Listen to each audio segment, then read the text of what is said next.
y que además se da sin condición, incondicionalmente. No porque tú me hagas un bien, yo te voy a dar mi amor o yo voy a considerarte en mi amor. No, en realidad es incondicional. Me des o no me des, me hagas o no me hagas, bueno o malo, incondicional. Y la otra característica es desinteresado. No estoy esperando que me lo regreses. No estoy esperando que me lo regreses. Yo te amo porque Dios me ama. Y como Dios me amó, entonces yo puedo amar. Y no estoy esperando que tú me ames. Ese es el amor ágape. Generalmente nosotros estamos esperando que seamos correspondidos porque pues eso es bien bonito. Pero si no somos correspondidos, entonces ya no amaremos. ¿Qué es el amor? El amor es esto. Dios nos muestra lo que esta palabra significa al mandar a su Hijo. ¿Tenía Dios necesidad de que su Hijo viniera a esta tierra? No. ¿De quién era la necesidad? Nuestra. Pero el Señor envía a su Hijo al mundo para venir a divertirse a la tierra. ¿Lo mandó para eso? ¿A qué lo mandó? A sufrir, lo mandó a morir, a ser azotado, lo mandó a sufrir por usted y por mí. Por eso le digo, esta es la consecuencia de la cruz y tenemos que entender por qué el Señor fue a la cruz, por qué hizo lo que hizo.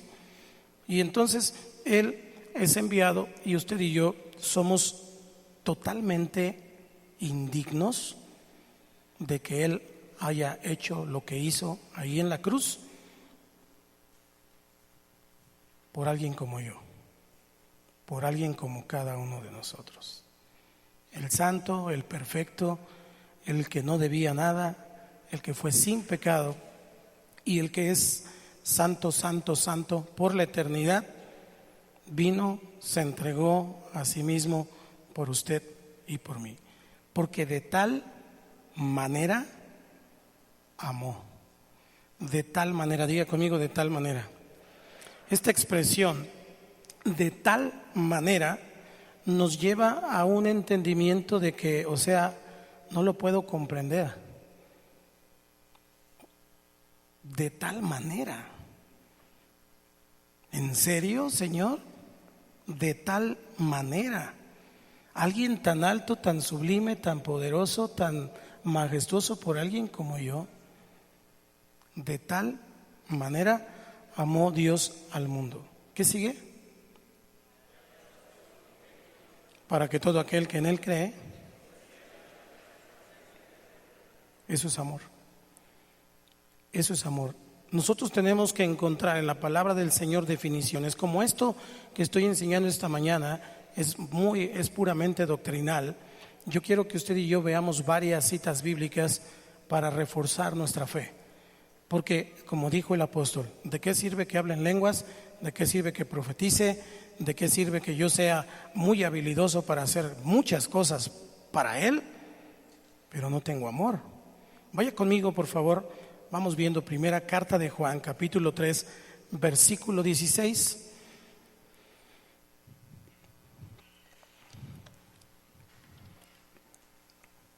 En esto hemos conocido el amor, en que Él puso su vida por nosotros. ¿Ya está ahí? En esto consiste el amor, en que Él puso su vida por nosotros. También nosotros debemos poner nuestras vidas. ¿Por quién? Por los hermanos. Ahora, detente un momentito ahí, para que vaya buscando las siguientes, Romanos 5:8, y la que sigue es primera carta de Juan 4:10, en este mismo punto.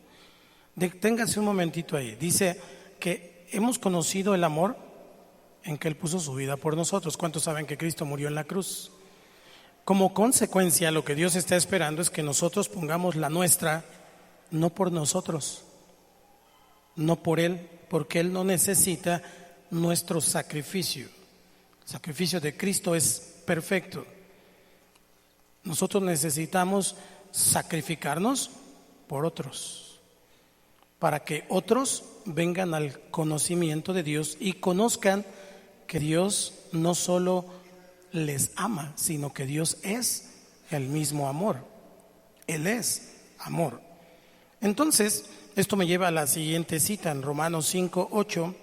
El apóstol Pablo dice: mas Dios muestra su amor para con nosotros en que siendo aún pecadores, Cristo murió por nosotros. Dios entonces envía a su Hijo, y este Hijo, que fue obediente hasta la muerte y muerte de cruz, no estaba viendo si yo lo merecía, si usted lo merecía, si él, si el otro, si aquel lo merecía.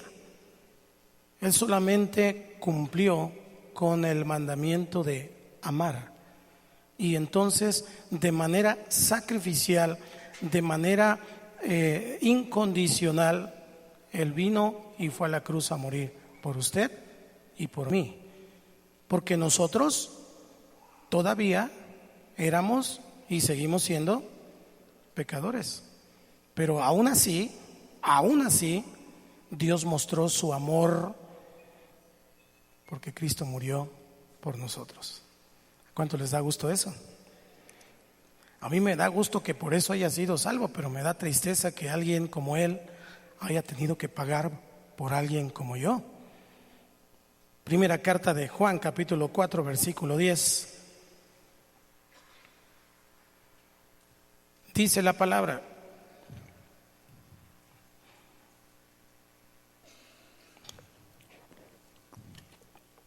Primera de Juan 4:10 dice: en esto consiste el amor, no en que nosotros hayamos amado a Dios, sino que Él nos amó a nosotros y envió a su Hijo en propiciación por nuestros pecados. Entonces, vamos a hacer un poquito aquí de recapitulación. ¿Qué es el amor? Dios es amor. ¿Qué tipo de amor? Un amor que es incondicional, desinteresado y sacrificial. ¿Qué está esperando Dios de nosotros? Que veamos ese amor en la muerte de Cristo en la cruz, porque ahí en la cruz usted y yo fuimos perdonados por amor, y por amor el Señor entregó su vida ahí. Él obedeció al Padre. ¿Por qué obedeció al Padre? Porque había amor, un vínculo que es para todo, es el amor. Nadie puede ser obediente si no tiene amor. Nadie puede perdonar a otro si no tiene amor. No se puede pasar por alto una transgresión, una ofensa, si no hay amor. Dios no puede perdonar pecados si no nos amara. Pero Él nos ha perdonado. ¿Cuántos son perdonados por el Señor? Entonces, amados hermanos, amor no es un sentir, no, amor no es una cuestión que nosotros digamos es que no siento amarlo, porque pues cada vez que lo veo me hace caras, cada vez que lo veo me hierve, algo me hierve, no sé qué. Yo me pregunto, ¿qué sentirá Dios cuando nos ve a nosotros? Porque usted y yo, si analizamos bien, ninguno de los que estamos aquí somos perfectos.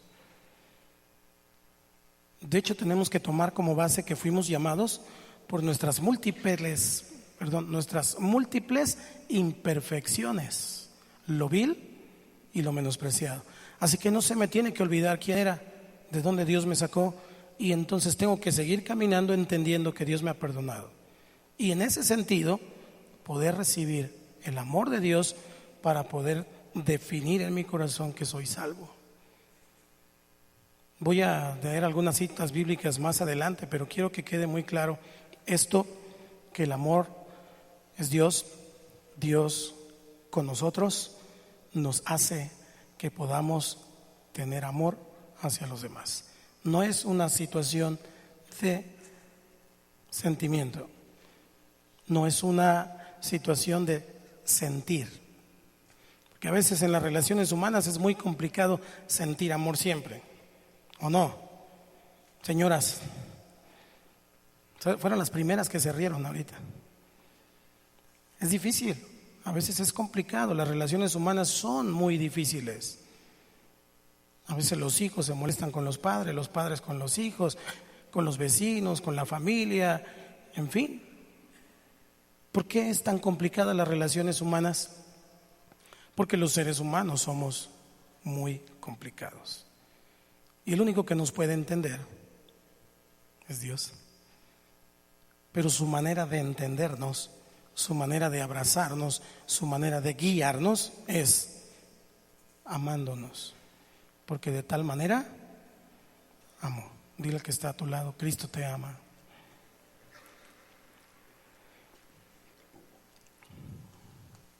Dios es tan bueno que entonces, esto me lleva a mi siguiente punto, Dios es tan bueno que entonces Él, el Señor, nos ayuda a amarlo. Él nos ayuda a amarlo. Fíjese, hay una definición en un diccionario teológico que se llama Vine, y la palabra ágape, le voy a dar esta definición, escúchela. Ágape expresa el profundo y constante amor e interés de un ser perfecto hacia objetos totalmente indignos, produciendo y promoviendo en ellos un amor reverente hacia el dador y un amor práctico hacia aquellos que participan del mismo, y un deseo de ayudar a otros que busquen al dador. Esa es la definición del diccionario Vine acerca de la palabra ágape. En otras palabras, pues, Dios nos ama tan profundamente a pesar de nuestros sentimientos, a pesar de nuestras actitudes, a pesar de nuestras decisiones, y también nos ayuda a amarlo, porque Él pone en nosotros el querer como el hacer por su buena voluntad. Él nos da dirección, Él nos muestra su bendición cada día, nos ayuda a amarlo y nos ayuda a amar a otros cristianos y amar a la gente del mundo para traerlos a Él. Esa es la situación del amor. El amor, como todo lo que Dios hace y como todo lo que Dios es, tiene un propósito. Y el propósito tiene que ver con que las personas que están perdidas, extraviadas, heridas, tristes, solas, abandonadas, olvidadas, allá en el fin del mundo o aquí a la vuelta de la cuadra, todas ellas conozcan al dador de amor a través de alguien que ha recibido ese amor de ese dador, y entonces yo voy a traer a ese para que venga con el dador de amor, y el dador de amor no solo le dará amor, sino lo convertirá también en una persona amorosa. Amén. Entonces el amar a Dios de esta manera significa vivir para agradarle, poniéndole a Él, a sus deseos, a sus intenciones primero en nuestra vida. Amar a Dios no es hacer primero lo nuestro y luego lo de Dios. Amar a Dios es hacer lo que Él dice, es hacer lo que Él nos ha indicado. Porque yo puedo poner primero mis sentimientos, pero Dios dice que no, que ponga primero sus pensamientos, para que entonces la mente de Cristo actúe en mí y alinee mis sentimientos a su palabra. No mis sentimientos, no la palabra a mis sentimientos. No es la palabra la que se tiene que acomodar a lo que siento. Es lo que siento lo que se tiene que ajustar y someter a lo que Dios dice. Amén. El amar a Dios verdaderamente entonces con todo nuestro ser es el mayor de todos los mandamientos, tanto en el Antiguo como en el Nuevo Testamento.